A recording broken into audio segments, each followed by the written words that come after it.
Hey, everybody. Welcome to this episode of The Archive. So glad that you are joining us. I have here for a second time, Kaads. How you doing tonight? I'm doing great. And it is tea time. It is tea time. So this episode is going to be a little bit different than some of the other ones that we've done. If you haven't watched the first episode with Kaads, make sure you go back and watch that. It's kind of our normal episode, but there was one point in Kaads' history, Kaads' story that we wanted to spend a little bit more time on. Because here at the Archive, our goal is to preserve history and tell interesting stories. And a big part of Kaads' story and a big part of the Kingdom of the Rising Winds story is this topic that we're going to go a little bit deeper in today. So I'm going to give the disclaimer here that we're going to be chatting about some stuff that some people are going to get pretty upset on. Kaads is welcome to share his story. If you're coming at this and you're like, he's just wrong, I invite you to come on, tell your side of the story here too.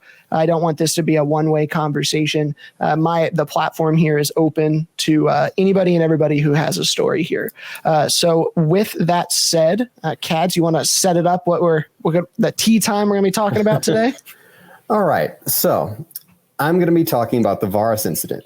And let's just get right into it. I'll say it right off the bat. I made some mistakes here. I did screw up, and I apologized for it before, and I'll apologize for it again. I've since mused on the decisions I made and how I could do better as a leader, which is something I promised to do when it happened. But interspersed and entangled with the truth in this matter is a lot of bad information regarding pretty much every aspect of the scenario.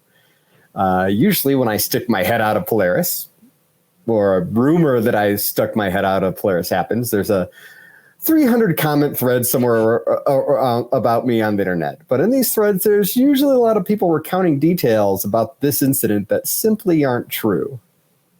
You know, things are said like, I was outright stripped of my belts, or I dropped my belts to avoid getting banned, or I covered up the actions of Varus and tried to sweep it under the rug. Seems every time I defend myself against these untruths, people think I'm reneging my apology. And no, my goal here is to clear up what's true and what's false, what I made mistakes on and what I didn't, shine some light on the whole thing. Mm-hmm. When I've told the story to other leaders, I've not yet met a single one who offered a better solution than the one I ended up doing. They say it was a rough situation. They don't think they could have solved it any better. I also want to offer a disclaimer of my own. I'm going to be speaking out against a few leaders of the Rising Winds. I'm seldom going to name names, but the disclaimer I want to offer is the Rising Winds it's full of amazing people. It's a fine kingdom, and the actions that I think need to be called out are the actions of a very small percentage of the people. There are a handful of leaders who especially don't like me and like to spread around rumors they know are not true. They try to revise history, and they know what they're doing is wrong and dishonest. But it's okay, we can prove them false here now. And I also want to say that the people who elect those leaders, I'm not faulting them either. I'm not saying like you're with me or against me, because we play a LARP. We swing swords, we cast magic at each other. That's what most people are interested in. They're not interested in the politics behind it, as they shouldn't be.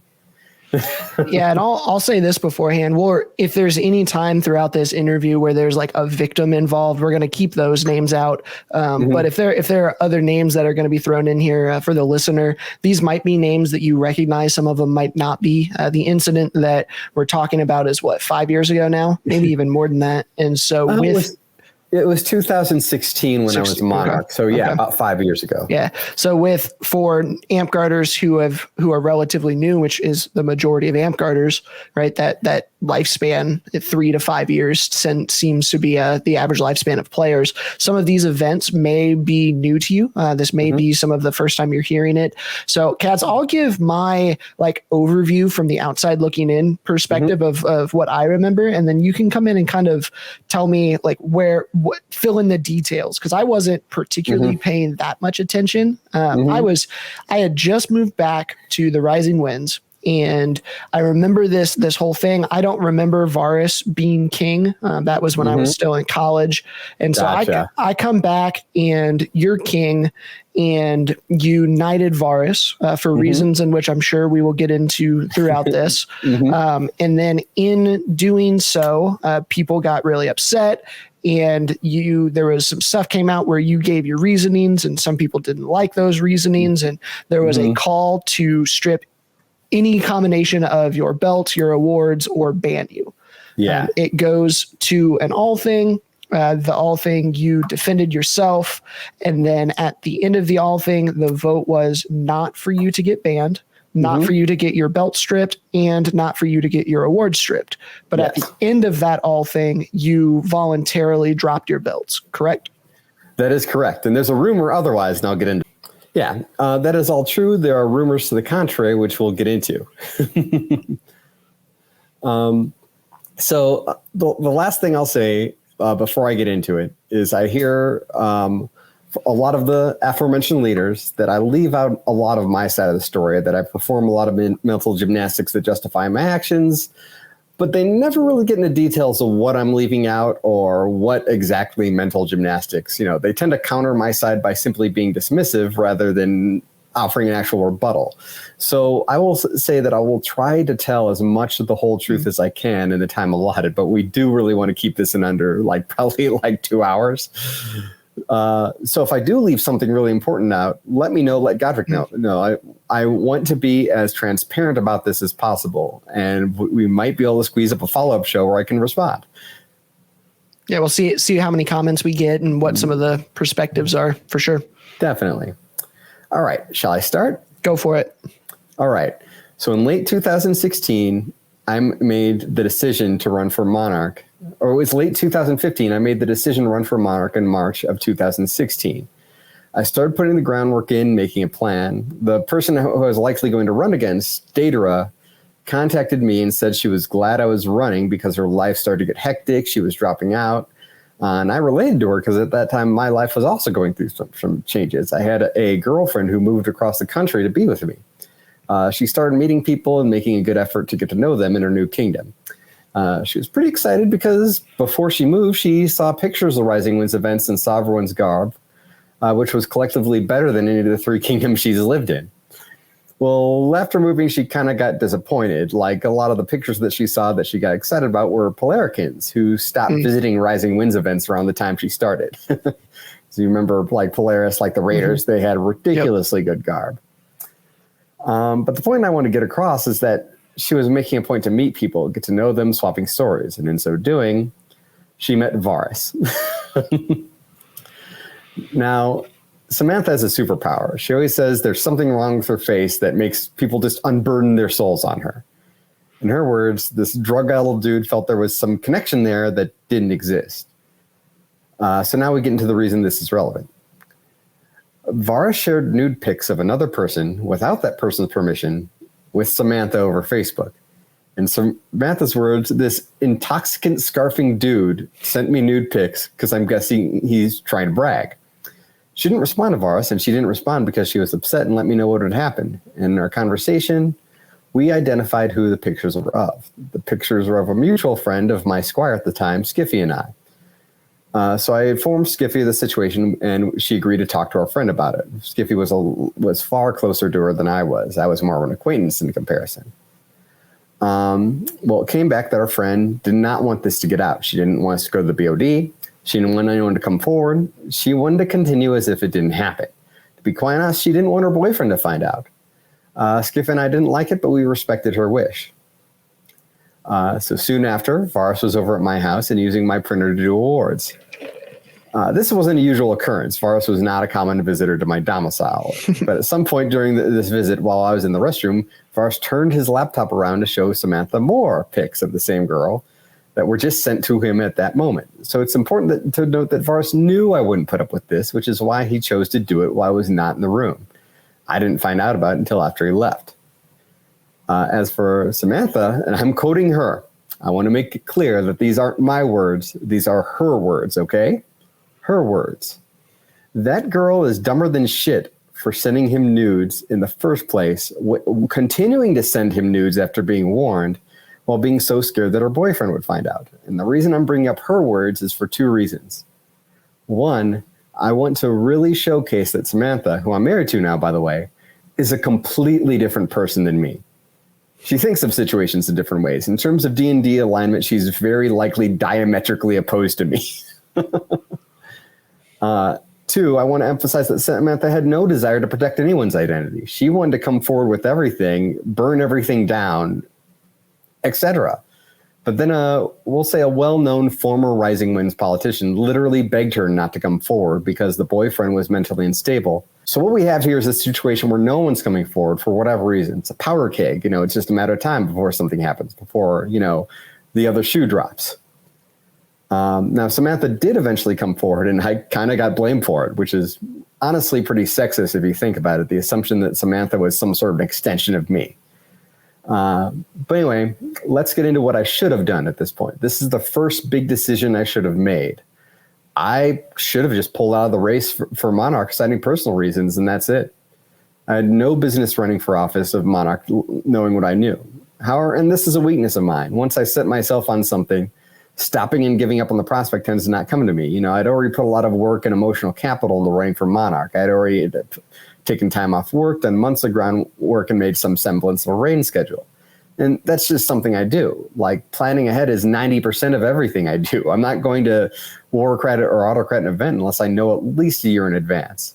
Whenever I'm doing something for keep, I usually have a team plan and write-ups done by March, which is 6 months ahead of time. I qual for Monarch of Polaris next weekend, and I already have my entire rain schedule planned out. So by continuing to run for Monarch, I put myself in a no-win situation. Whatever decision I made from this point forward in the story has to be considered the suboptimal choice, as the optimal choice, which I know now, will be to not put myself in that situation to begin with. To quote Mr. Miyagi from Karate Kid, best defense, no be there. All right, so I'm Monarch. What should I do? All my choices at this point were bad. I had to pick the choice that was the least bad. In regard to that, I actually think that, believe it or not, I succeeded here, more or less. If I had to do it again, if you put me back through time, there isn't much else I would do differently. There's one thing I would do differently, which I'll get to. So, number one, should I have come forward and banned Varus against the wishes of the person who sent him photos? No, absolutely not, for two reasons. The most important one, to do this would go against the agency of the woman whose pictures he shared. That woman did not want me to come forward, so I didn't. Simple as that. To do otherwise would not only violate her privacy and agency, it would also be quite arrogant. It would be saying, I know what is better for you, better than you. People who know me know that this goes against the very core of everything I believe in. I'm a huge believer in personal agency, almost to a fault. And this brings me to the first bit of misinformation you might hear, that I helped Varus cover up this crime, or I swept it under the rug. Usually those accusations are done either in ignorance of the young woman's wishes, true ignorance of how justice and personal agency should work and how important those concepts are. Or maybe they believe Varus was a close personal friend of mine. Yeah, he wasn't. He was a friend, don't get me wrong. We played D&D together, but we'd never really been close. It's also important to consider what the culture was on bans at the present time. And Godric, you can probably speak to this. It's something that's drastically changed in the last few years. The fact that this even went to like an all thing for a ban, it tells you how different it is now. The fact that this didn't go through the same processes, and for those who don't know, the Monarch has always been able to ban, but it was much more common back in those days to bring this type of stuff to all thing votes, and then you throw everything on the table. And if the person's not willing to throw everything on the table, there's nothing else it's either all or nothing. And there was nuance and there was no privacy. Very different than how we do it now. And yeah, definitely. It's the culture's changed. Another big thing that's drastically changed in the last few years is that at the present time right now, we are advised by AI and our experience with the CK to not publicly reveal information about a ban. Otherwise, you can get sued for defamation. So that, like, the CK actually got sued because they came out and said this person is banned because of a COC3. People look up COC3 and you're basically publicly accusing this guy of sexual assault. That's how they got sued successfully, mind you. And they lost that lawsuit, or they settled out of court, I think was the official, but they ended up having to pay a whole lot. Yeah, the insurance company, they settled out of court. They end up having to pay a whole lot. They lost their insurance and they had to unban the dude and make a public apology. Yep. So whenever, for everybody, if you have ever felt like you need more information on a ban, or you don't like the way in which your kingdoms are doing it. The reason why they're doing it this way is because there is legal precedence now that they can get sued for every penny in their bank account and then some if they reveal any information whatsoever. Yeah. So back then, though, in 2017, if you banned someone with a vague explanation, it would be unacceptable. People would demand to know more. If I said Varus is banned indefinitely, this propagates to all kingdoms, and just left it like that and locked the thread, that wouldn't fly. So it's like, something you're trying to apply the current standard to what was done back then is a little problematic on my behalf. But it all comes down to, given the culture of the Rising Winds at the time, I 100% believe that the identity of the young woman would get out if I took any action. And even if it didn't, it would still be a violation of personal privacy and personal agency because she didn't want to come forward in the first place. Like if I wanted to ban Varus, I would have had to involve the PM of GMR. The woman didn't want me to do that. She didn't want me to let the PM and GMR know, end of sentence. So that's that reason. The second big reason, there have been recent discussions in the COM, discussions I've read with leaders in other kingdoms, and the discussion that other kingdoms have had with attorneys. And these discussions actually were happening 5 years ago over whether or not an incident like this should even be tackled by AMCAR because of the issue of liability. Basically, if a non-criminal offense happens at a non-AMCAR event, it's none of AMCAR's business. The example given is if I have a get-together at my house that has nothing to do with AMCAR, and two attendees who happen to play AMCAR get into fisticuffs and no charges are pressed, then AMCAR should stay out of it. We aren't there to police people's personal lives, and that's pretty much what it comes down to. We aren't here to police anyone's personal lives. And that's not to say the person couldn't get banned. If other AMCARers were at the house and because of the incident no longer felt safe playing with the two fisticuffs dudes, someone should call an all thing and ban them. They can say, we don't want to play AMCAR with these two. It's just inappropriate to use the Code of Conduct, which is a document used to define acceptable behavior in AMCAR to address something that occurred outside of AMCAR. Many kingdoms have had legal counsel advise them to use it this way. And in this, so let's go back to this case, applying that. This happened in a non-AMCAR space, my house. It was more of a personal incident between people that happened outside of AMCAR. There was nothing illegal done. If it was made public, then all thing could have handled it, but no one involved wanted to go public. So yes, I don't think I should have banned Varus. Like people who say that I should have just outright went against the person's wishes and banned Varus, I think you're wrong, objectively. But now we get to the elephant in the room, the big one, the other choice I'm often criticized for, and that's knighting Varus. During my reign, this is the one that I have heard the most uproar about. I very rarely have I heard anyone complain too much about the story so far. It's this next step is the part that I hear the most about. And there's a big part of this that I would have changed had I done it again, that the criticism is valid for, that I'll get to. And I've mused about this entire issue before and since. I've gone over it in my head. So it's easy to look at the situation, look at the kind of person Varus is, and say, no, of course you shouldn't have knighted him. But I promise you the situation is a little bit more complicated. Like I said, if I was given the exact same situation today, I'll tell you there still isn't a perfect answer. It's a bunch of bad choices, and we have to pick the least bad.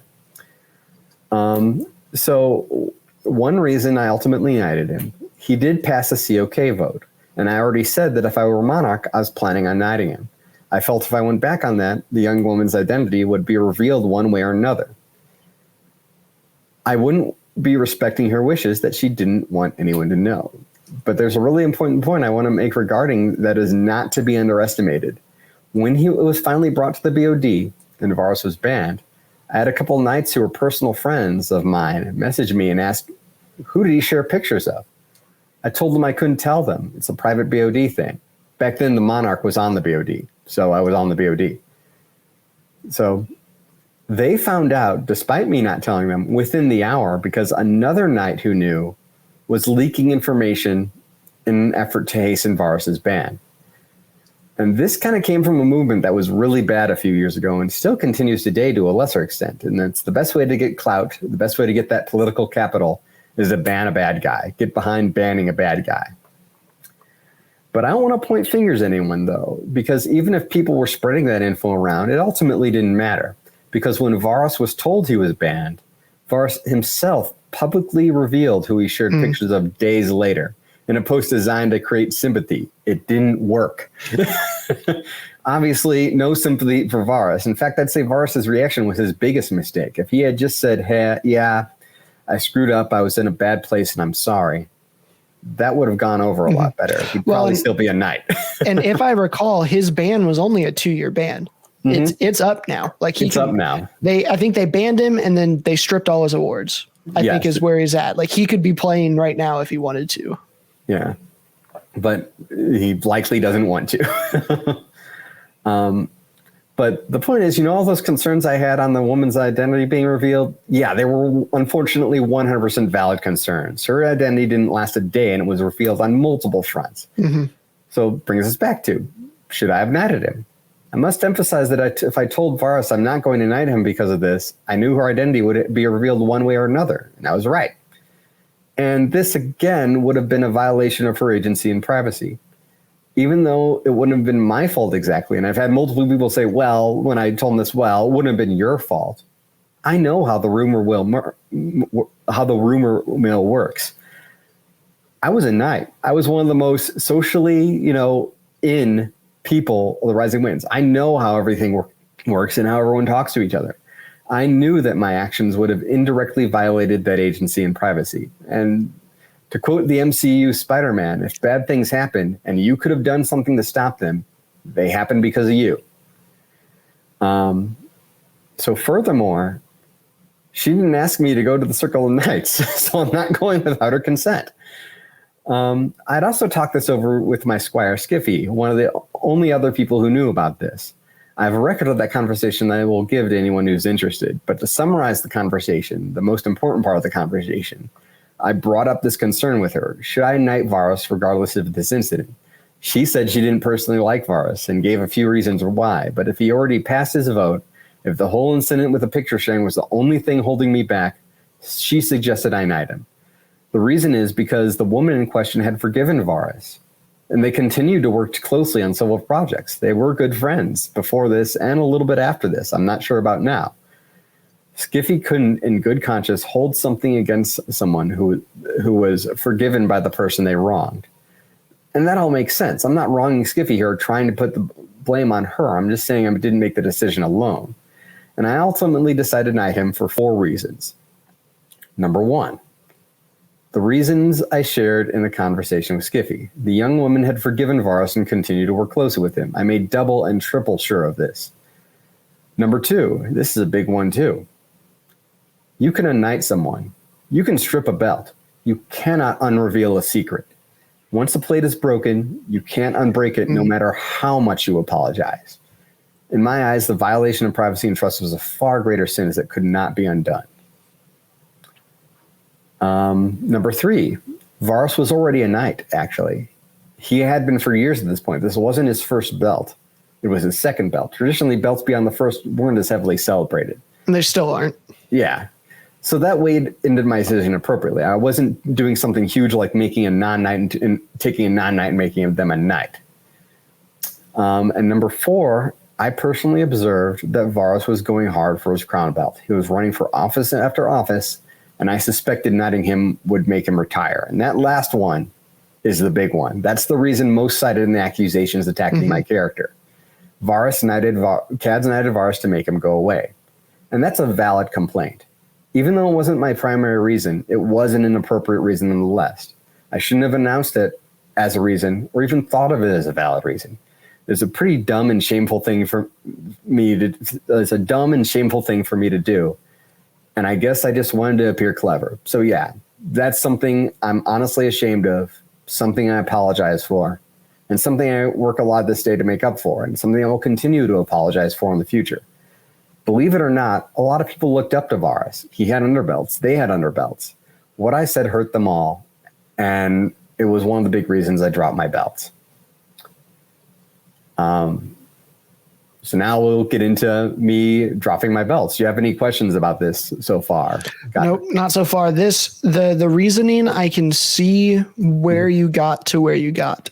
And putting, like, it's one of those things that you never know what you'll do in that situation until you're there, right? Like you can stand on the outside and criticize it all you want, and you can say, well, I wouldn't have done that, but would you?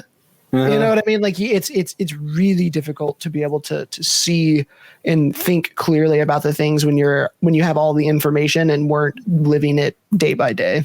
Yeah, and I'll note that the only thing that, like, pretty much any other monarch would have just netted Varus because they wouldn't know what I know. I was the only one who was conflicted about it. Like the Circle of Knights said, yeah, knight him. He did a good job as monarch, which he did. He did a great job as monarch. And that's a big point for me, is that if, maybe he fooled the monarch, right? But if you have the entire COK, and our COK is one of the largest in the game, like we have a massive COK. So if you get a yes vote from the COK, I think that's a pretty big indicator. So I think that is a very good point. Yeah. So there was another reason I dropped my belts. And at the time that this happened, it was 2017. There was a bit of a coup in the Rising Winds, a coup d'etat, where the next generation of Amtgarders were taking over and driving out the old. There was even a call to bring up every knight in the kingdom, one by one, and vote to keep or take away his or her belt. Thankfully, this didn't end up happening, but we had an incident where the sitting monarch deliberately sabotaged our relationship with a site that we were using. The site owner was a former Amtgarder, and dozens of Amtgarders had been working on this site for years, both promoting it and working the land, making it to be the ultimate LARP site. The sabotage caused many long-standing leaders, Titans of Service, to either quit Amtgard altogether, like Sir Kane, or to step away altogether from service or leadership in the Rising Winds. This included almost every leader in the Indianapolis era, which used to be a core of service in the kingdom. So there's this giant blow dealt to the kingdom and a power vacuum that was created from it. And there's a lot more to that incident. The Castlebrook was the name of the site, and that's something I would love to get into if we have time. Yeah, go for it. Castlebrook for me was, I think, probably my favorite site I've ever been to. Me too. It was gorgeous. Feast was fantastic in there. The games were fun. Like I really, really enjoyed the Castlebrook site. Yeah, and that was before you were a part of FC, so you got to see that through like completely unbiased eyes. Yep. And it was funny to me, the reasons that were publicly given for why we were leaving Castlebrook was they didn't like that there was a very long distance for camping between the different groups. That made people feel like they were separated apart. Which is worse than the current site. Well, I'm getting there, right? So you have that where people are separated based on camping. And two, they didn't like that there was a massive hill that you had to walk up and down to get in between the camping sites and the fighting sites. So the site that we go to now, Hannon's Camp America, which is a great site. I think it does what we need it to, but it has a high camp, a mid camp, and a low camp, and it separates the players out even more than we ever have been. And they're not just one, there's two hills you got to walk up now to go from one to the other. Yeah. The big thing that Hannon's has that Castlebrook didn't, I think one of the big reasons is the cabins. People really, really enjoy sleeping in cabins and don't want to, quote, rough it.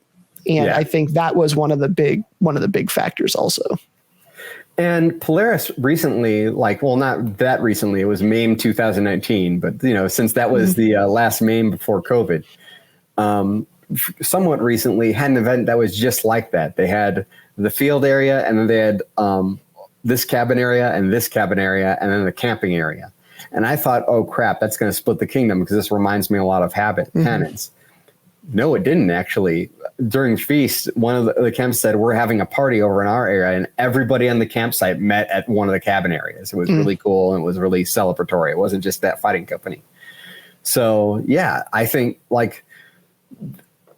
that's one of the things that happened in the Rising Winds. I remember a lot of people blaming Hammonds for this, for the lack of camaraderie at events. But honestly, it you can get around a poor event site for camaraderie by planning this stuff. No, there's something else that broke, the Rising Winds. Probably a combination of things. And that's kind of the thing. Like in this time of polarization and strife, I felt giving up my belts would help mend the chasm I saw forming before it got too big. Rising Winds was my home. I cared deeply about it. And my belts were just belts. I could re-earn them. Like I said before, like belts can be taken away and re-given. Like something like the Rising Wind splitting, that's a permanent thing. But unfortunately, my plan didn't work. The reason I moved to Polaris is I kind of made the hard discovery in the next year and a half that my kingdom was forever fractured. And then that's another thing. Like a lot of people say that I dropped my belts and moved to Polaris, and they say it in such a way that like the two were right after the other. And that's not true. I didn't move to Polaris until the summer of 2018. I tried the new Rising Winds for a good year and a half before I moved to Polaris. And there's just no togetherness or camaraderie at the Rising Winds events anymore. Every fighting company and faction basically stuck to their own cabin and section of the campground. Pretty much all my friends are either retired from service or left the game because of the Castlebrook issue. And so the new Rising Winds was completely foreign to me, and I realized that holding on to it in the hopes that things would get better was futile. It was a critical moment that I realized this. I showed up to the March event in 2018. I intended to go there on Friday night and hang out, but I just didn't want to leave my hotel room. Like I realized that all the things that made me enjoy Rising Winds events were just no longer there. Like I wanted to play the battle games on Saturday, but that's about it. I know we recognized in FC that same issue and have purposely moved. Like we haven't gotten cabins. I think this event we did because it was raining. But other than this, like literally this weekend, we've spent, I don't know, probably the last 6 events down in low camp. And we have made a very large effort to not be in the cabins anymore because we agreed, we felt that same that same wave building and wanted to try and push back against it. And so, because we were for a long time one of those companies that were, you guys are just in your cabin, you shut the door, you don't want people to come in, you're doing your own thing. And now we recognize that was true for a while. And now we're trying to be down in low camp, be with everybody else. And we have put on every June event. The last 2 June events, we've done like a big fighting tournament, and we cook a meal for everybody down in low camp. And we do a 6 and under tournament with prizes, and Warlord Bane does the winner gets an hour of training with him, and we give out swords. And like we are trying to keep the kingdom from going completely gone down the path that you saw. Well, I'm happy for that. And that's really good news to me, because I wouldn't, if I heard the next day, like a lot of people might think that I have this grudge against the Rising Winds and I want it to burn. No, if I heard the next day that the Rising Winds recovered from that and they're back to being their old selves, I would be happy. The Rising Winds, in my humble opinion, it's just too big. It's too many people, too many parts, too many social groups to correctly function the way Amtgard kingdoms are supposed to function. We easily need to be 2, if not 3 kingdoms at this point. And I think that the culture of Rising Winds puts a lot of pride and emphasis on being the biggest kingdom and having the biggest events and all of this. But what we gain from having really large events, I think, is not worth the fracturing and the spite and the hatred that is coming from this many social groups not getting along anymore. It's too big. And they used to get along. There was like little conflicts after all. I remember like a big conflict between Ash and Declan. But other than that, there wasn't like this huge amount of hatred towards just like other people. And it's felt by other kingdoms too. Like we've noticed that like the attitude the Rising Winds has had about Keep, has changed quite a bit. So, so at this point, there's several rumors that had spread about the nature of me dropping my belts that had spread that I'd like to get into. Go for it. All right. Rumor 1, I dropped my belts before the all thing to avoid getting them stripped. Like a lot of my enemies like to spread this one around. False. Yeah, not true. False. Yeah, I mean, just factually untrue. Yeah, this is provably false. That one's the easiest. The all thing to strip my belts happened. It happened and failed. Yeah. They voted to allow me to keep my belts by supermajority. The vote wasn't even close. It was like 32-7. I dropped them after the failing outing, and Godric and like you said, false. Number 2, the rumor is that I only dropped my belts so I wouldn't. The next rumor, by the way, this is after that one rumor fails. The next rumor, I only dropped my belt so that I wouldn't get banned. After all, the motion that was going to try to strip me was followed by a motion that would try to ban me for 6 months. Dropping my belt to avoid getting banned for 6 months. So this is worth it. Yeah. So this is also provable data. But before we get into the provable data, let's just look at how ridiculous this rumor is. If the vote to strip me failed by such a large margin, the ultimate thing to ban me for 6 months would have failed miserably. Also, it took me years and years to earn my belts. It's going to take me years and years to earn them back. It has. Mm-hmm. It's not worth giving them up to prevent like a 6-month vacation. That's ludicrous if you think about it. On top of that, as I said, the rumor's false.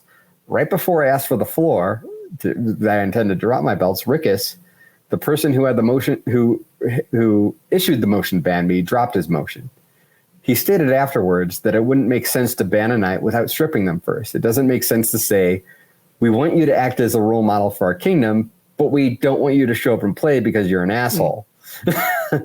I agree with that mindset. Yeah, good point. Yeah. And Rickus and I don't like each other, but even he would tell you that. Rumor 3, you'll like this one. The only reason the all thing passed in my favor was because FC bullied everyone else into submission. Yeah, I've heard that one over and over too. So there were 2 people from FC who were arguing aggressively, Declan and Sevic. So let me know what your opinion on this is. How easy is it for 2 people to bully a room full of 40? Yeah, it is difficult, especially when you have that at least that many people that are as strongly in the other camp. Yeah, it's nearly impossible no matter how intimidating you are. I think there's like certain RPG systems that like add an exponentially increasing difficulty depending on how many people you're trying to bully, you know? And I'm sorry, Declan's a badass, Sevic's a badass. Neither of them are that intimidating. And a lot of those people who they're arguing against have easily stood up to bullying in the past. Now, I can say firsthand that Declan and Sevic were arguing passionately, but it wasn't even close to bullying. The most heated thing that happened was that someone stood up and revealed something that I had said in a private conversation with him. And Sevic pointed at them and said, and that's another private thing Kaads said that is being shared without his permission, which is extremely inappropriate. And I agree. And guess what? That's not bullying. Now, I want to say that people get into this one when the first 2 rumors are proven wrong. And I just think that there's people who are just bound and determined through any means necessary to revise history, to tarnish everything behind me dropping my belts. Like they don't like that the all thing failed, you know, and they don't want me to get like any sort of, you know. Well, and that's the thing too with like me looking at it. So the monarchy team didn't feel it was bad enough to ban. Yeah. B, the board of directors gets second dibs at it and it wasn't bad enough to ban. And then third, it goes to the all thing and that failed. So it's like you went through all 3 options before it even became like, and then it still got shot down. Yeah. And I agree. So rumor number 4, and this one is perpetrated by a very specific individual. Basically, it says, I've burned every bridge ever. Take a look at my romantic relationships, belt lines, former company members. And so I guess you're going to kick me off of your show now if this one's true, right? Because I've definitely burned. Don't want you no more. So I've had a falling out with a few people. But for every one person I've had a falling out with, I can name like 5 longtime allies who I've worked with for years. Give me someone who I've known for 5 years and no longer get along with, and I can name someone who I've known for like 20 years and we're family. My current fighting company there in Dawn is full of people I've been known for years and years. It's not like new people, you know, like I was in Dark Harvest with most of them and then we all joined FC. And I can say with confidence that like if I showed up to a Rising Winds event, your low camp, I would be welcome hanging out at FC camp by most of your company. But the fact is, if you've been in the game for a long time and you're opinionated, you're going to make enemies. And that's just the nature of the beast, unfortunately. When I Well, in our game is very bad at eating the outspoken people, right? If you just look back in the last, I don't know, 30 years of our game, you can look at Aramithras and you can look at Brennan, right? Two people who, whatever you think about those people, the people who stand up and are trying to push the game in a specific direction or are taking a leadership role on a large scale, always get negative raps. Now, whether they're earned or not, right? That's a different podcast for a different day. But like we as a game eat our own leaders and spit them out with such frequency, it's scary. Oh, I agree, and I actually do want to get into that as well. Like, it just sucks because I do want to encourage people to do Interkingdom Office and Kingdom Office and stuff like that.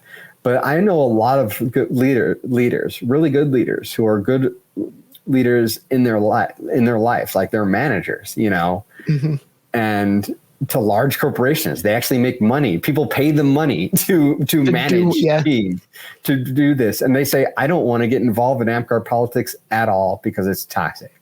And I'm sad to say that that's actually a smart decision. They are in the right to say that. And I would like for that to not be the case. I think that is very bad for the Rising Winds and Amtgard in general. I had a friend of mine ask why I'm not on our BOD or trying for one of the AI BOD spots. In my professional life, I sit on multiple NPO boards with 20, 30, 40, 50 fold what Amtgard brings in per year budget wise with 20, 30, 40, 50 staff members and you know, yada, yada, yada. And I have zero interest in touching any of that in Amtgard. That's what I do professionally, and I don't want anything to do with it in Amtgard.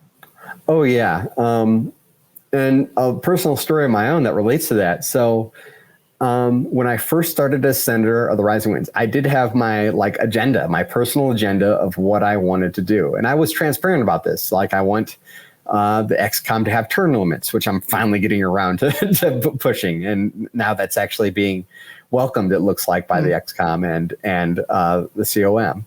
One of the things that was not on my list was what happened to the official Amtgard group. It was various leaders of Polaris who reached out to me and said, "Hey, we want to do something about the official Amtgard group. We want, they wanted it gone, And I was like, okay, let's see what I can talk to the Monarchs about this. Let's compromise. And so I pushed to have the Monarchs look at the official Amtgard group. And in return, I had a bunch of people, leaders from other kingdoms, personally attacking me, putting up screenshots of things I said 6 years ago that were out of context. My favorite was the one where it was a screenshot and then they cut the photo off so they couldn't tell if it was you or not. And then it was getting posted around. Look what Kaads said. And it wasn't even anything you said. And the two things, it was like a combination of two things that being said. And one of them was might have looked bad if it was in combination with the first one, but it wasn't me who said it, and it was actually someone who was relatively well respected by them. And the person who did that, and I know I'm not going to take credit for it because it wasn't just me. It was like a history of bullying throughout the, they ended up getting banned and their belts stripped. They were asked to never come back. Yeah. Yeah. But this gets into rumor number 5, last one. Dovetails perfectly into that.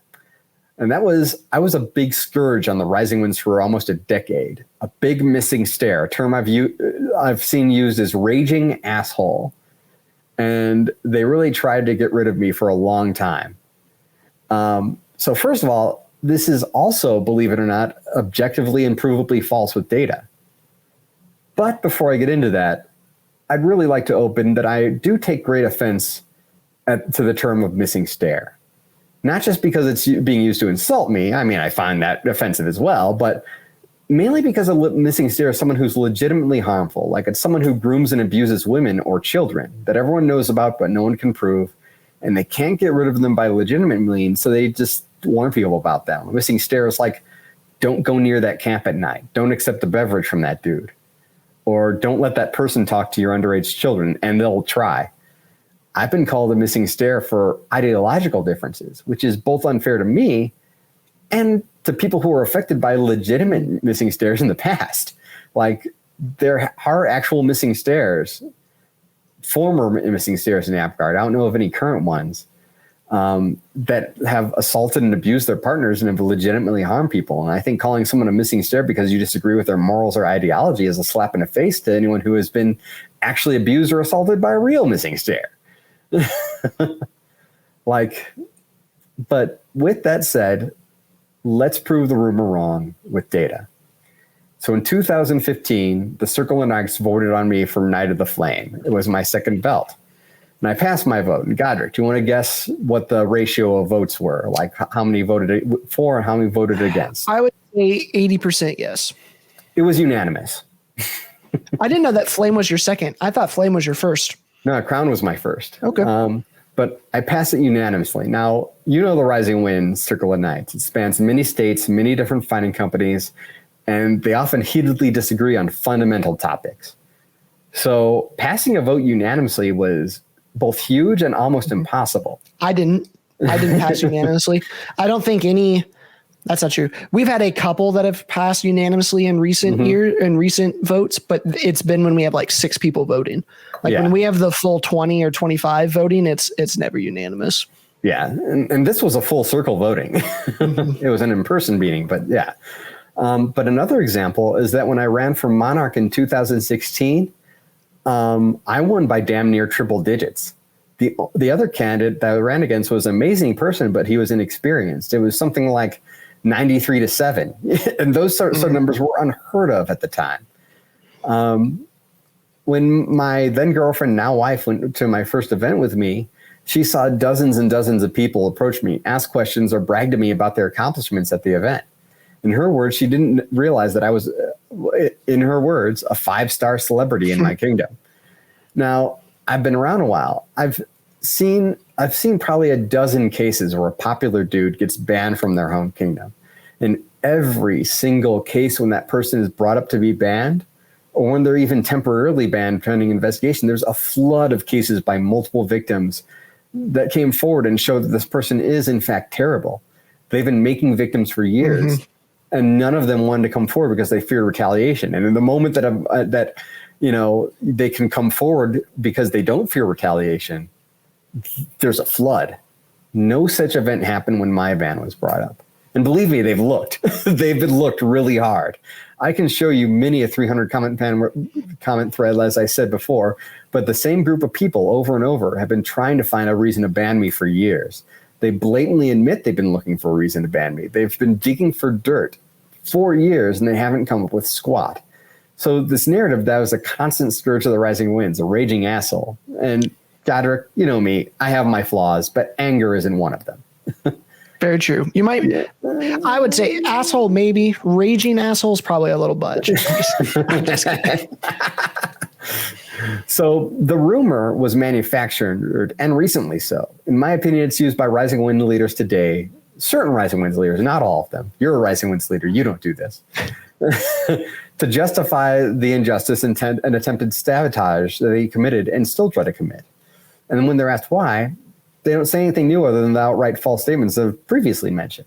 If anyone argues against them, it's, ooh, look at the mental gymnastics. Kaads is certainly leaving out a lot of his side of the story. Then they don't point out what exactly I left out. And I'm not, and I want to make it clear. I am not a saint by any means. I've made a lot of mistakes and bad calls. But I would say every person who's ever been in office does. If you ask any Crown Knight about the mistakes they made and things that they regret, you'll probably get hours of campfire stories. Every monarch makes several mistakes throughout his or her reign. None of us are perfect, and I don't think I made any more or less.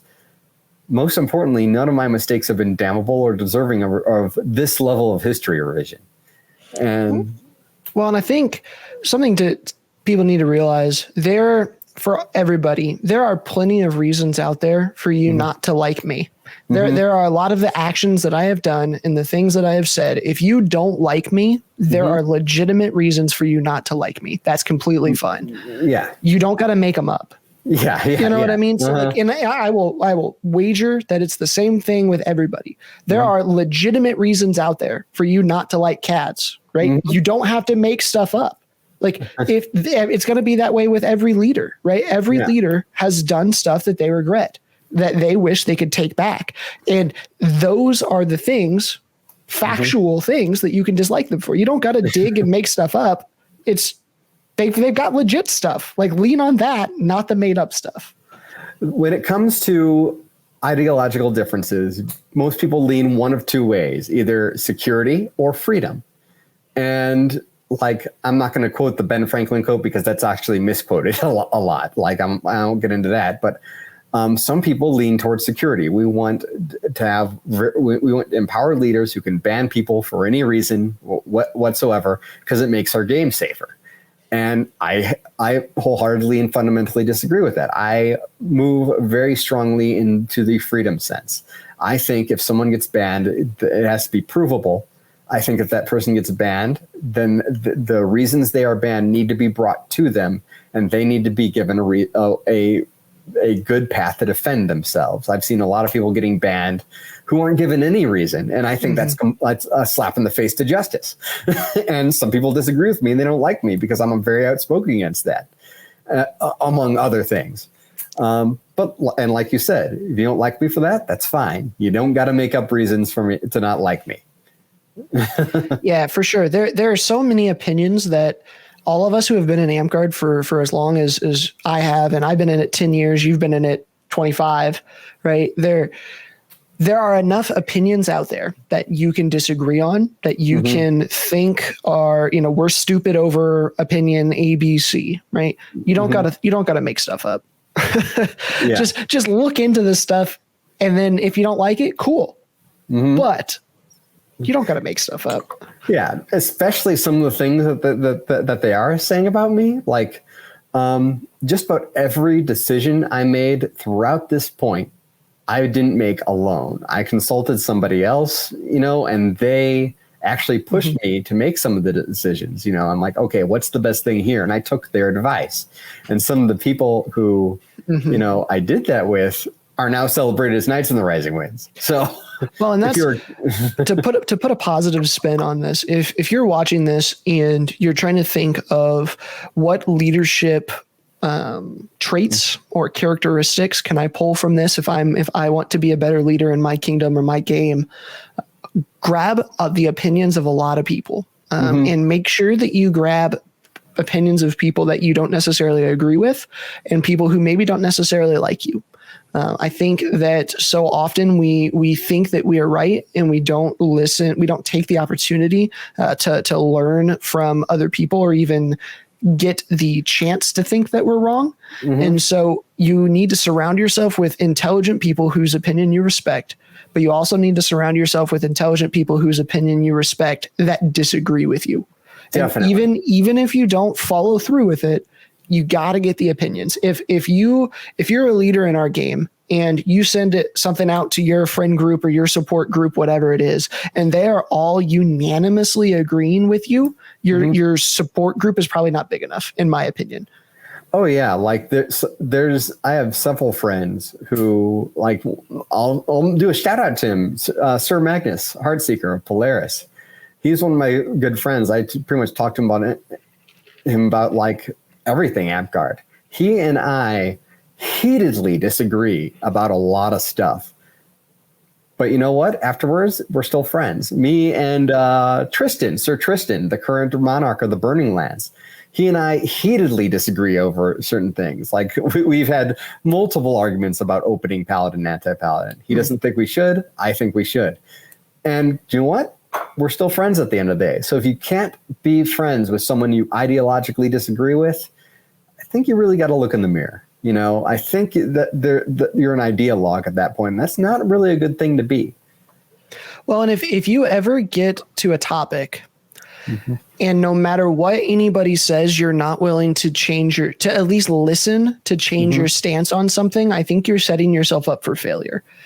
So often I see this in AmpGuard leaders where I am 100% right and there is no way you're going to convince me otherwise. And at that point, you have ceased to be a learner and you're done at that point. You have peaked in ideological, like your intelligence at that point is never going to grow. You're never going to learn anything else.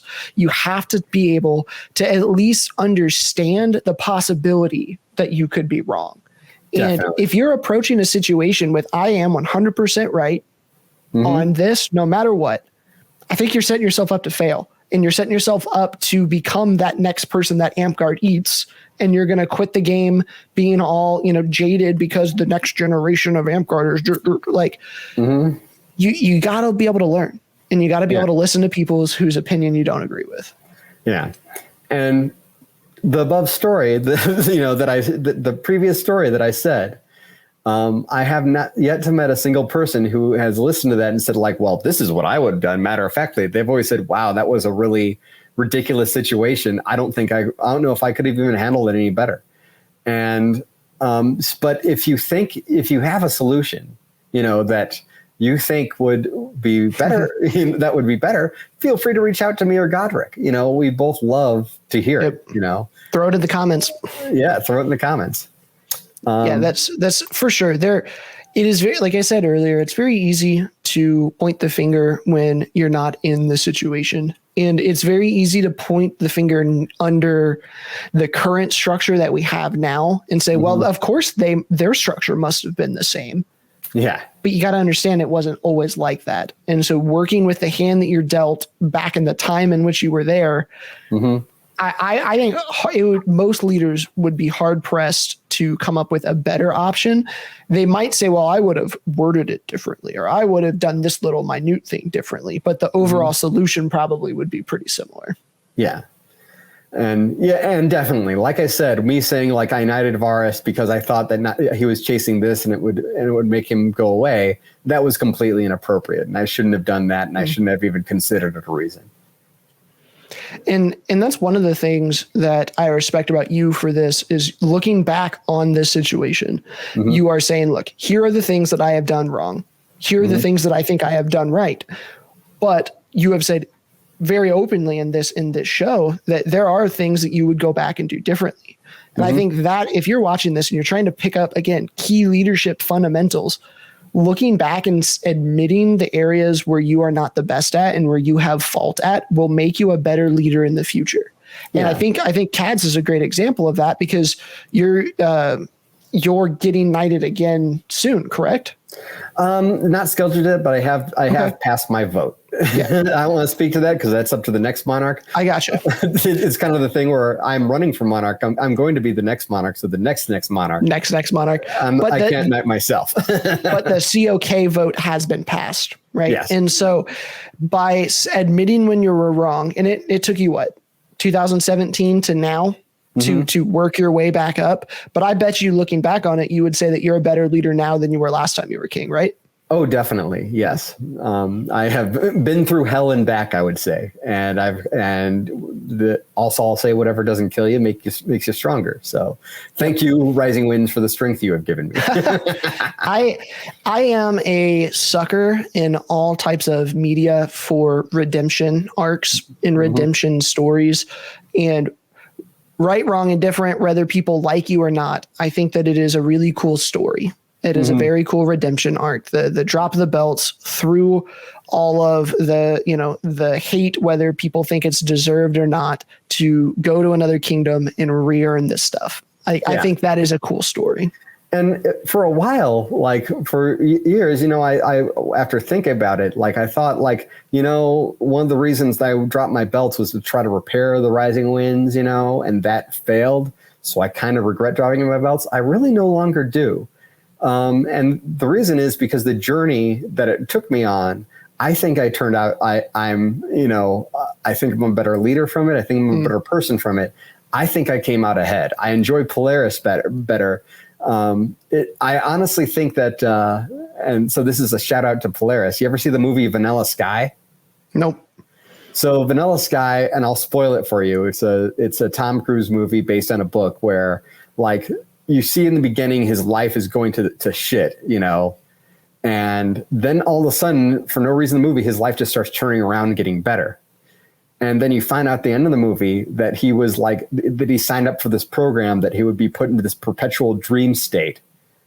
And that's pretty much what happened is like he described like when his life fell into shit and all of a sudden it turned around. Like he had these scars on his face just healed out of nowhere, like, oh, all of a sudden it's better, So I say Polaris is my vanilla sky. Like after I had my falling out with the Rising Winds, then I turned Polaris and now my life is steadily getting better. I'm a lot happier. I'm a lot more relaxed now than I was. If we had this interview like, 2 years ago, I would have been like swearing a lot, bitter as hell, that sort of a thing. No, I get you for sure. I appreciate you coming on and doing this. And I'll reiterate this from what I said at the beginning. If you have a story to tell, I want on this archive, I want it to be told, whether I like you or I agree with you or disagree with you. Some of my favorite episodes that I have recorded have been with people I don't know and people that I disagree with. And so I encourage you, if you're watching this and it doesn't have to be anything related to Kaads if you don't want it to be, but if you've got, right, if I was an amp guarder in the 90s and I quit because of whatever, if it is an important cultural topic that the future generations of the game need to be able to tap into later and learn lessons from, I want it to be on this podcast. So reach out to me. You can comment below or on any of my, you can reach out on the socials down there as well. Whether I like you or agree with you, you're welcome to come on the show and tell your story. And I encourage you to do so. So with that, Kaads, do you have anything else you want to close with? Well, if we want, I could get into the Castlebrook incident. Yeah, go for it. Okay, so this is the Castlebrook incident. This actually ties very well in how the Rising Winds has changed. If you were part of the Rising Winds in 2015 and found out in 2018 that things were completely different, this is why. So let's get into what Castlebrook was. As I mentioned before, a former amp guarder, Chris Brook, a.k.a. Aerith, bought many acres of land near Bloomington, Indiana, that he wanted to make into the ultimate LARP site. And the time was ripe for this because we're using an RV park as a campground. It was okay on amenities. It was fine. Yeah. They had heated bathrooms and showers, but only had a small field for playing. Didn't have much in the way of trails or a good place for questing or any varied terrain. I would say it was a below average site, or maybe average. I don't know. And we had quiet hours after a certain time too, and couldn't really do anything that we wanted. But Castlebrook, on the other hand, you've mentioned it before. It was absolutely beautiful. The site had a lot of potential, and Chris Brook had a lot of really big plans for it. In personal conversation with him, we found out the sky was the limit on what he wanted to build. He wouldn't publicly announce it, because he didn't want, to be, held to any sort of standard or have, the Rising Winds suddenly expect this of him. But the way I said that a multi-tiered prop city wasn't out of the question, like Minas Tirith in Lord of the Rings.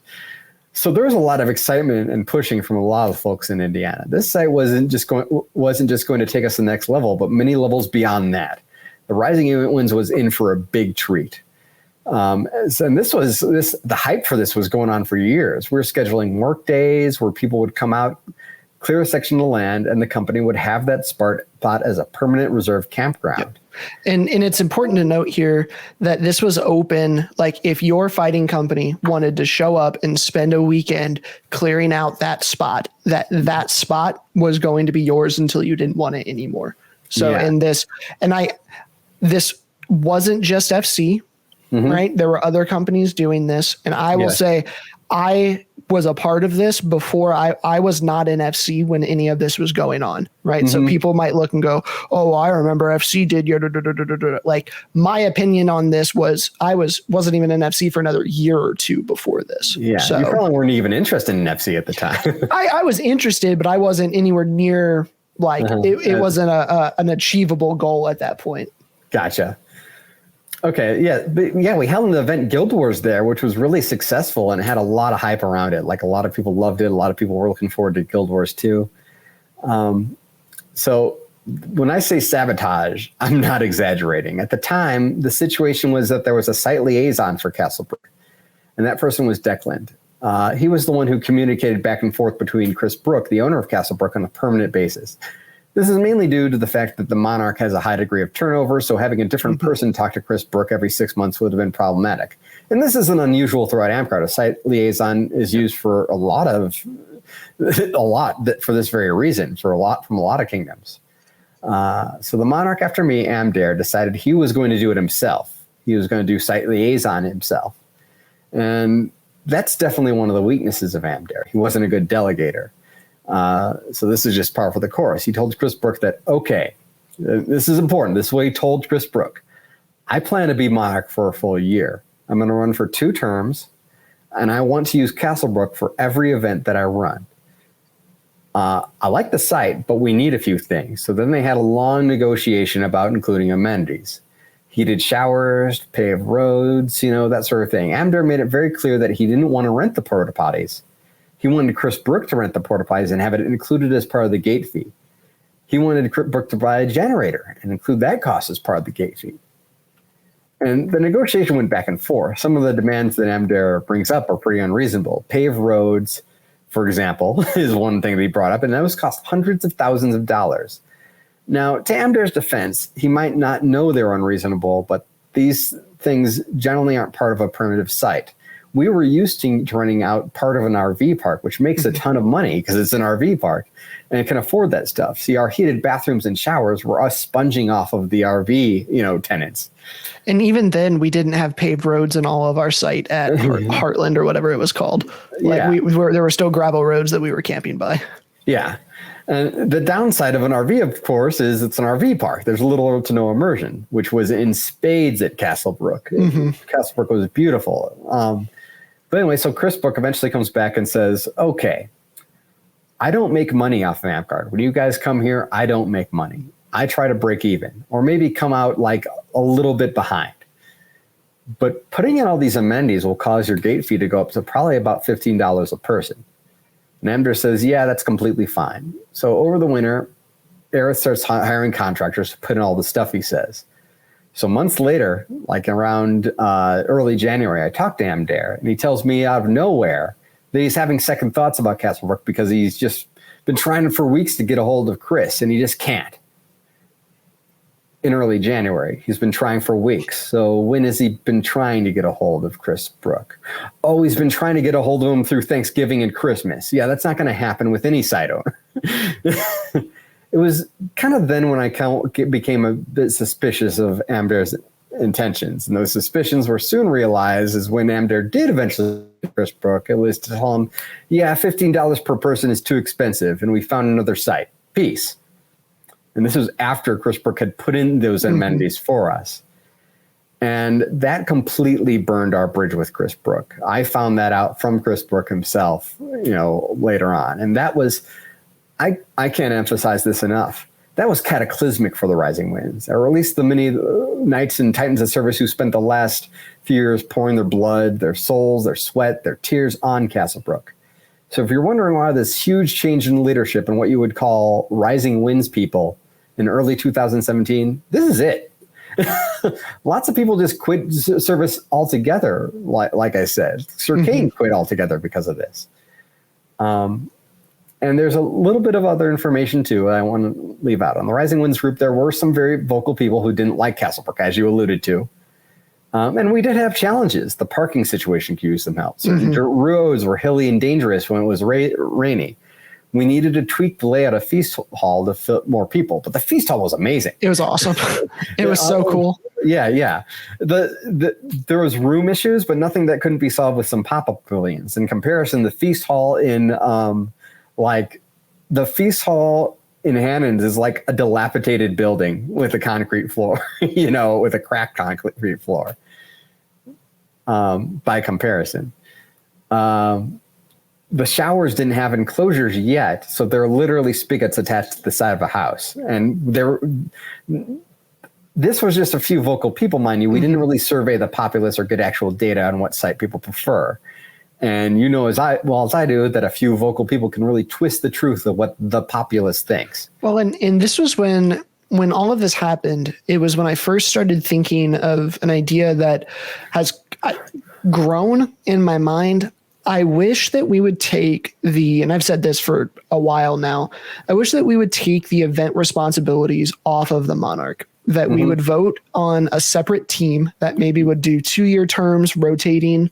And that way our kingdom can plan further ahead than just one Monarch. And where it's a separate voted thing, and you get some more continuity in what you're doing, because the problem with what we have now is we can't plan any events past the current reign. Yeah. And if you do, the board does it, which is then a different whole nother can of worms that I'm not super comfortable with either. I'd rather it be, or we do what the SCA does. SCA, their stuff is 6 months to a year, depending on the kingdom terms.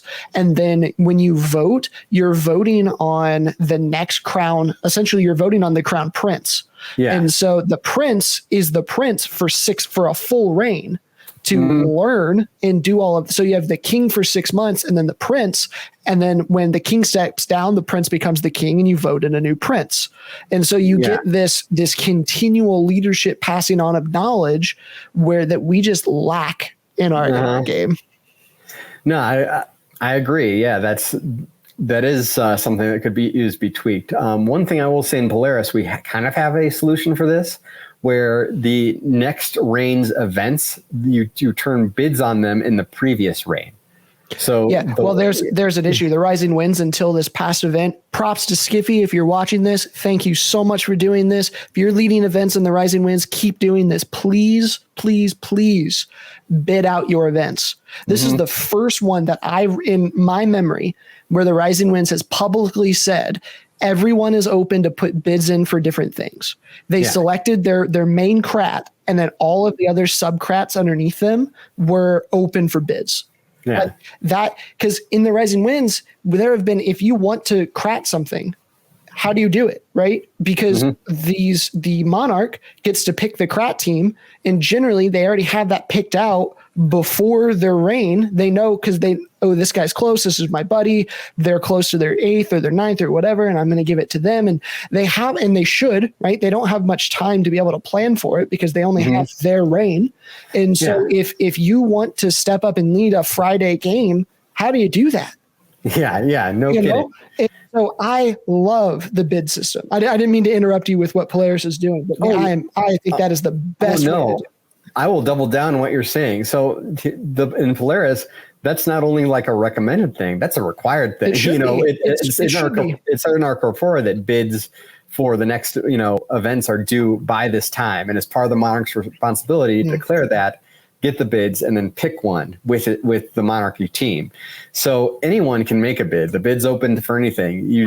But by putting in a bid, you're usually turning in this like multiple page document displaying this is my Warcrat, this is the games that I'm planning, this is my Feastocrat, this is generally what's going on for my event.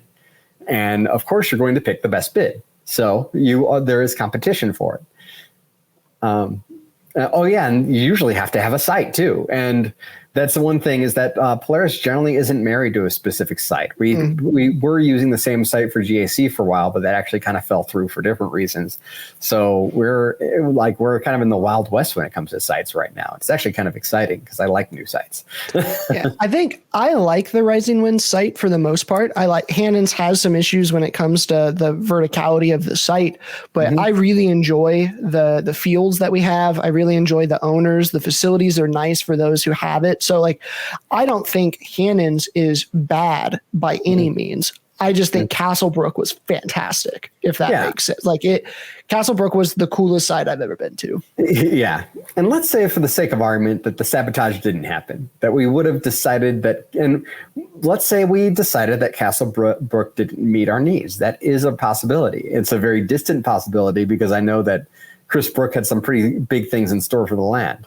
But the point is, if we did decide that, we would have at least made that decision as a kingdom. Instead, I think the underhanded actions that went down was one of the big things that created a permanent fracture in the Rising Winds. It wasn't just about leaving Castlebrook. So whenever I've gotten in this argument throughout the years with people, and I say, well, this is what happened, they immediately go to talking bad about Castlebrook, like, oh, I didn't like the roads, or the feast hall was too small.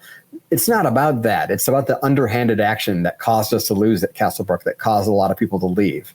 It wasn't Castlebrook or bust. It was this, we could have decided that Castlebrook, like I said, didn't work for any of us, but we didn't do that. Instead, this underhanded action permanently forced us from Castlebrook without the consent of people who were really pushing for Castlebrook. Yeah, it's weird in the Rising Winds because the Monarchs technically are supposed to be in charge of the events, but now the board is doing multiple event contracts with Hanons. So as the Monarch, if I'm king, I technically am allowed to pick where the event's going to be, but the board has already signed contracts. So how does that work? And when it comes to our event sites, it is we need more structure. Like in 90% of AmpGuard, we need more structure. We need more words on paper telling us how things should work. Sounds like you need more checks and balances too. Like I think the Monarch should and the event bidder should be empowered on where they want to run their events. Which is why I think we should have a team of 5 that votes on a 2-year. They're on for 2 years. They meet quarterly, so it's not a huge you're not meeting weekly or anything, and have them rotate out every 2 a year or whatever. And those people accept bids, and then it has nothing to do with the board who rotates out yearly. Has nothing to do with the Monarchs who rotate out every 6 months. And you have a specific team whose only goal is to put on the best events possible, because that's not necessarily the goal of the board. That's not necessarily the goal of the Monarch. It's part of it, right? But they have a bunch of other stuff on their plate. Yeah, the Monarch takes the autocrat. The autocrat's the person who runs the best events. And the more time they have to plan, the better the event's going to be. So if you know, hey, you're running this event in 12 months, and that's unheard of in the Rising Winds, right? That just doesn't happen. Or even 2 years out. I'd love even that, but then it's got to be bid, and the bids are open. I think that would be a much better system than what we currently have. Yeah. So now I want to transition back to the Varus issue and how the Castlebrook situation relates to that. The Varus incident and what Varus did and what I did became known in mid-January. As everything was put out in mid-January. I've since gone back and looked through the timeline. I apologized, and it appeared that the kingdom and I were ready to move on. People respectfully showed concern with my actions, which is valid, but nothing more was coming from it. However, a call to take my belts didn't happen until February 28th. AmpGuard's attention span. That's more than a month later. That's 45 days. People don't hold on to an event for the long, so why the time gap? Here's the reason. I found out about the Castlebrook sabotage that Amdare did, and I knew that Amdare was loudly talking to people about wanting to quit AmpGuard after his reign because of all the stress he was under. He wasn't really attending AmpGuard, so I looked up his orc, and it turns out, and I looked up his orc on the way back from Dungeon Day. Me and Smurf were driving back. It was a 5-hour drive. Well, no, it was more like a 7-hour drive, to be honest. And we were both bored. And according to his orc, it was 12 weeks of attendance, which, according to the corporal at the time, meant he had to step down. There was no all thing. The process was automatic. So I asked the GMR, Sev, and Kai, who was the regent, to look into it. When Amdare was asked about his attendance, Amdare just outright quit. He dropped the office of Monarch without investigation. Kai sent a screen cap of me asking her to look into it to Watt, who used this screen cap to publicly call me out. Rickus then asked in that very thread to have an all thing vote to strip my belts and ban me for knighting Varus. So the all thing to strip my belts was in and of itself very likely an act of retaliation for me driving Amdare out of office. In my eyes, Amdare had just done something, like I said, cataclysmic to the kingdom. And the reason he wasn't attending AmpGuard is because he lost his interest in the very kingdom he just struck this massive blow on. So was it something I should have done? I've done some introspection on that. First of all, was there spite involved? Yeah, absolutely. But if a good friend of mine was in office and they stopped showing up, I would actually have been more likely to push to get them involved, not less. I was less likely to push to get Amdare, something on Amdare because I had something against Amdare. During the all thing to strip my belts, when I gave my defense, I asked Declan, "Hey, Declan, if you were Monarch and you were missing, time in office, do you have any doubt in the world that I would let the kingdom know the moment you hit 12 weeks? Declan laughed and said, absolutely not. I have no doubt in my mind that you would do that. You can probably attest, Godric, when I was in FC and in office, my actions were never biased towards FC, and I actually got into some internal trouble for that. I've actually been kicked out of companies before for not showing bias towards my bros. That's how I got kicked out of Frenzy. I said multiple times that FC was my fighting company, not my political cabinet. I was an independent politically, basically. Declan was a longtime leader of FC, and he and I just don't see eye to eye politically. So if I'm spiteful toward an officer and I'm informed the officer has done something wrong, like I said, I'm less likely to take action. If it was my friend or ally in office, I might actually I would be a lot more likely to publicly come forward myself. Like, hey, this person who I liked has missed 12 weeks in a row. Unless there's some explanation or missed work entries, that means they're out of office. Well, with Amdare, I just reached out to officers and asked them to look into it. So, yeah, to summarize, with Amdare, I reached out to officers, but if it was a friend of mine, I would have publicly announced it myself. That's pretty much the only difference. And as far as the Corpora goes, I had written and rewritten many segments of the Corpora as time went by. When I started, leaders used to joke about how no one ever followed the Corpora and how there was no punishment for doing so, and that's shitty. The Corpora is a way that the people hold their leaders accountable. It's really important to keep it that way. The rule that was that you couldn't miss 12 weeks total. Think about that. Missing 12 weeks in a 6-month reign is a lot. That's 3 months of you not showing up. That's half your reign. There's a reason we have that rule. We don't want an absentee monarch. Now, I guess the difference with Amdare is that I wouldn't have enjoyed doing it for Declan. For Declan, before I came forward publicly, I would probably approach him first. It would be like, hey, man, you've been missing lots of attendance. Is everything okay? Well, if you miss more, you'll be out of office, according to the report, and I don't want that to happen.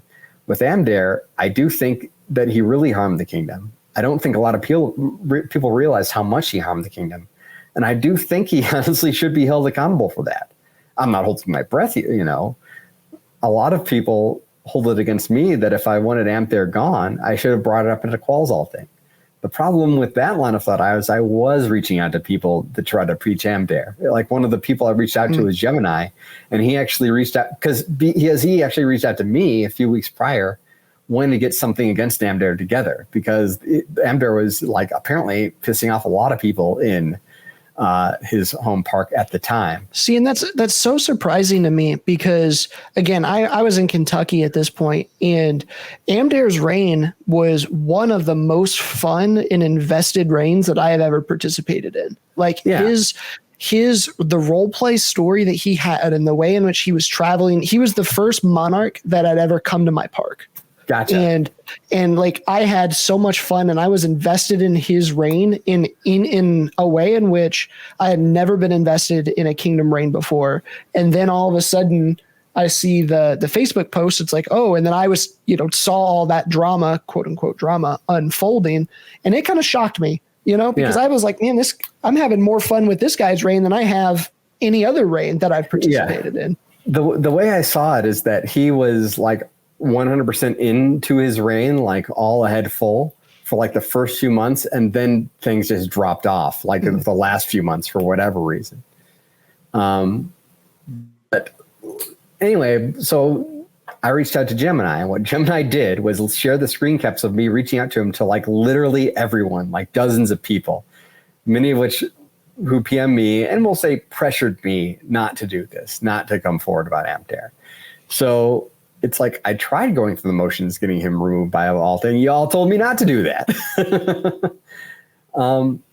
So there were a group of people, for whatever reason, did not want Amdare removed from office, despite, at the time, his complete lack of interest in the game. Some of those people were people who came to the BOD a few months prior with complaints about Amdare. I remember being on the BOD and getting this huge list of complaints. There weren't anything actionable. So the backstage politics here are really, really strange. Which is another reason why the Rising Winds is too big. Yeah. Uh-huh. Yeah, you have people holding up an absentee monarch, and when someone goes against him, that conversation is shared amongst everyone. So I really don't know the motives, but I just think there was a lot of really underhanded shit going on from everyone. The only thing I can do is infer the motive from the result. We're 4 years later. There have been some drastic changes. Ohio's pretty much taken over the kingdom. The culture of the Rising Winds is night and day what it used to be. Don't get me wrong, many kingdoms changed in the span of 4 years, but this was a drastic shift, you know. It was. It was. So, yeah. I wish Chris Rook would have gotten involved in the folks of with the folks of Polaris, because we would have seen it as a blessing and opportunity as it was. Like I said, Polaris does really cool things like rent out an indoor facility, run a dungeon there with a high budget. That's Dungeon Day. It's happening in February if you're interested. We have open world RP events. We have high budget events where most of the money is spent on the AmpGuard part of AmpGuard, like immersive props. And that's something I was pushing from the Rising Winds for years. That's what made Keep so successful. Like, people don't go to events to eat meals and take showers in heated bathrooms. They come to events to play AmpGuard. So that's a big. But where am I gonna sleep in the AC, Kaads? That's pretty much the thing. I say that camping in my pop-up camper with AC. yeah. Keep grew to be the biggest event in AmpGuard, and it was a primitive site. It was on the primitive site through all the years that it grew. But I am optimistic. I don't think people starting or spreading these rumors or treating me the way they are irredeemably evil or anything. I think most of them haven't heard my side. They've also never really worked with me. They weren't involved with the kingdom until well after I'd spearheaded a lot of changes. Like when I helped found Keep, or when I was one of the first PMs to not steal money, that was actually a thing, which I talked about in the last video. Or when I actually fought to make the Rising Winds a much better place. We talked about how horrible the early Rising Winds was, with a lot of underage drinking and drug use and leaders who knew about it and let it happen. I wasn't solely responsible for changing this, but I was also one of the people on the front line fighting it. I was also a big one that pushed for accountability and banning toxic assholes. So, and I helped push the original code of conduct that's in the rulebook right now as one of the monarchs that voted on it. So I was kind of one of the original social justice warriors in the Rising Winds. Anyone who was a leader at the time would tell you that. I drove a lot of people crazy. Like, if you were to ask Declan about me, he would say that I created the current movement, you know. But I think that most of the people honestly think that they're doing the right thing. They don't know exactly what they're doing, and they have no reason not to believe what they were told. They don't know that a lot of the stuff being spread around is simply not true, or how it feels to have a bunch of people try to burn everything down that you've ever done for an unfair cause. I don't wish it on them. I don't wish it on anyone.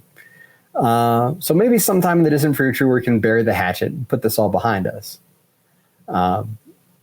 When people are actually ready. And I've tried to do that a few times, but it's become clear to me that people aren't ready. Yeah, very much. I can see that. It goes back to what we were talking about earlier, right? None of us are perfect all the time. Admit when we're wrong. Run forward when we're right, and be willing to listen to other people who think that we're wrong. And if you're not willing to do that, we're not going to grow any. Yeah, exactly. So yeah, that's the whole that's the whole story. There is all the tea. That's all the tea. My cup is empty. There we go. Awesome. Well, thank you, sir, so much for being on this. I really appreciate it. As we close here, you got any final thoughts or shout outs or anything like that? No final thoughts or shout outs. I just want to let everyone know that I guess the big final thought is, if you ever deal with this, don't give in to bullies. Don't leave the game. Don't leave AmpGuard. Usually the people who are getting on your case, or the people who are trying to drive you out, and yeah, there were people trying to drive me out. It just numbers a few people. It all boils down to a handful of people, and don't let them win. Keep doing your positive thing. Keep trying to help the game, and you will come back from it. You will bounce back from it if something like this ever happens to you. We said it in just this podcast, and there are dozens and dozens more in the history of our game. If there's someone who you feel is bullying you, realistically, you're not the only one they're doing this to. And don't quit. Keep pushing on. It'll catch up with them. Oh, definitely. And I can say this firsthand. I have had a lot of people who have bullied me or friends of me in the past, and it caught up with them 100%. And they were asked to no longer participate. Exactly. Yep. And they're not part of the game anymore. And some of them have, like, I remember when I first announced that I was dropping my belts, a knight from another kingdom jumped on, accused me of dropping my belts so that I wouldn't get them stripped and all that stuff, and lots of people liked his post, and a couple of people was like, wait a minute, the whole thing happened. He didn't drop his belt. So he was like one of the patient zeros of spreading this rumor. Guess what? He's now banned. Yep. It's one of those things. Just keep at it, keep going. Those people will show who they are to enough people. It catches up with them eventually. We have case after case after case of this. So. I was about to say, and his belts are gone, but then I remember, no, they're not gone yet. So that sucks. But anyway, maybe someday. There you go. Well, everybody, thank you so much for watching this episode of The Archive with Kaads on this special Tea Time edition. If you liked this comment or this content, please make sure to hit that like and subscribe button. Comment down below if you agree with Kaads. If you hate Kaads, comments are comments. But go ahead and comment down below. I really appreciate that. Like and share this around. My name is Godric Gray. We'll see you next time. See you next time.